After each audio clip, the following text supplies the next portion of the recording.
अस्सलाम वालेकुम। आज हम बात करेंगे स्टामर और स्टूटर के हवाले से, यानी हकलाहट और ततलाहट क्या है, इसकी अलामात, वजूहात और इंशाल्लाह इसकी ट्रीटमेंट के बारे में आपको बताएंगे।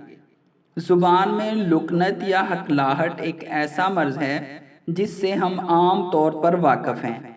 हमारे आसपास मौजूद अफराद में से एक ना एक शख्स ज़रूर हकलाता होगा। माहिरीन के मुताबिक दुनिया भर में इस वक्त 7 करोड़ अफराद ऐसे हैं जो हकलाहट का शिकार हैं या जिनकी ज़ुबान में लुकनत है। वो गुफ्तगू के दौरान किसी एक हरफ की आवाज़ को बार बार दोहराते हैं। किसी लफ्ज़ में मौजूद किसी एक हरफ अमूमन शुरू के हरफ को अदा नहीं कर पाते और बड़ी मुश्किल से अपना जुमला मुकम्मल करते हैं। हकलाहट और ततलाहट में क्या फ़र्क है? हकलाहट ये अटक अटक कर बोलना, इसे लुकनत भी कहते हैं। और ततलाहट बात करते वक्त हरूफ को सही अदा ना करना, जैसे टे की जगह ते की आवाज़ निकालना, जिस तरह इब्तदा में बच्चे बोलते हैं। वजूहात में जेनेटिक मसला भी हो सकता है, बाज़ में ठीक हो जाता है, या बच्चों में नशोनुमा की कमी। ज़्यादातर केसेस में बच्चा जब ज़्यादा बच्चों में जाता है, लाइक सोशल, स्कूल, मस्जिद वगैरह, तो खुद ब खुद ही ठीक हो जाता है। बाज़ केसेस में इसका मुकम्मल इलाज बच्चे की मौजूदा अलामात और कंडीशन पर किया जाता है। हकलाहट की वजूहात क्या हैं?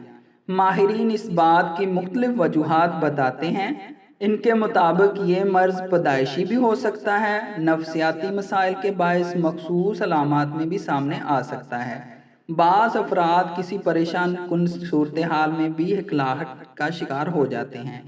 एक तहकीक के मुताबिक हकलाहट का ताल्लुक बोलचाल से मुंसलिक खुलियों की कमज़ोरी से भी हो सकता है।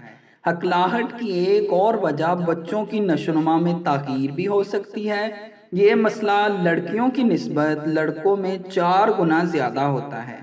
नौजवानों या बड़ी उम्र के अफराद में अमूमन इस मसले की वजह फालज का दौरा या दिमाग की चोट भी हो सकता है। माहिरीन के मुताबिक 2 से 5 साल की उम्र के दौरान जब बच्चे बोलना सीखते हैं तो वो हिकलाते हैं।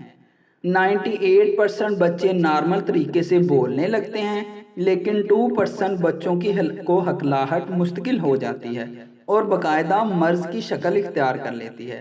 इलाज की तरफ जाएं तो होम्योपैथी की एक मेडिसिन है स्ट्रामोनियम 200, जिसकी चंद खुराकों से आप इस मर्ज़ से छुटकारा हासिल कर सकते हैं।